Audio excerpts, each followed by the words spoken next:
Hi, Julianne with Sterling Credentials.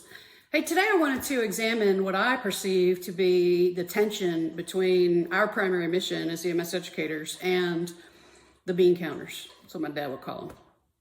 I mean, money runs the world. It takes money to do anything. So I start with, do you believe that EMS educators are primarily patient advocates? That is my mission. That has always been my mission. In fact, I moved into teaching as a way to try to spread that patient advocacy component, at least one of the reasons anyway. In that vein, then I believe it is our responsibility to filter out students who are not equipped to be in the back of an ambulance alone with a vulnerable patient. And in my mind, anybody who needs medical care badly enough that they've called 911 is a vulnerable person. Awake, unconscious, whatever. And there are multiple facets across which someone may be disqualified from being trustworthy in that role.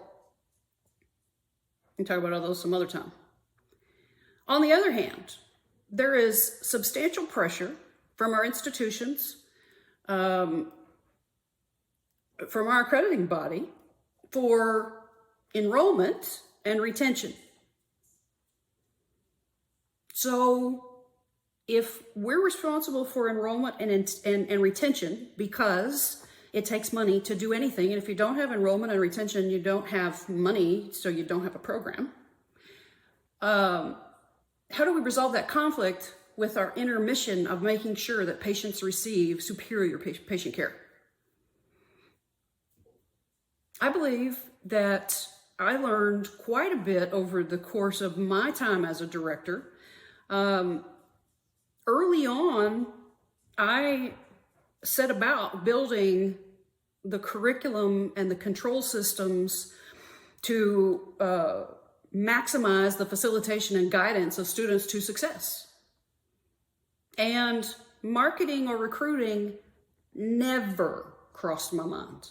I mean, if you're watching my videos, you know it ain't my thing. I believed if you build it, they will come. And that is not the case. Now, honestly, it did self-select for the hard workers, that's for sure. Because the reputation of the program as being challenging was known. On the other hand, I never got huge enrollment numbers. And I only realized probably within the last 2 to 3 years that, the institutional marketing department wasn't going to take care of it for me. So marketing and recruitment has got to be among your top priorities if you want to create a program that is so big that it's competitive entry.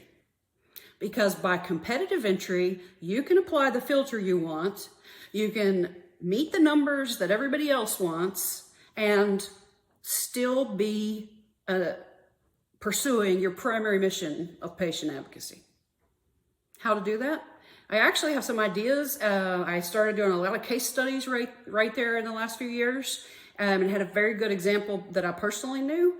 So if you would like to discuss those, I would be happy to do that. I'll put my calendar link in the intro, and you can set up a time and we can talk about that, because I'm happy. No, I want to discuss these things with you. If you are searching for answers, I'm not saying I got them all, but I am pretty good at creative thinking and brainstorming, and it helps me support what remains my primary mission, which is patient advocacy. Have a fantastic day, and I hope to see you next time.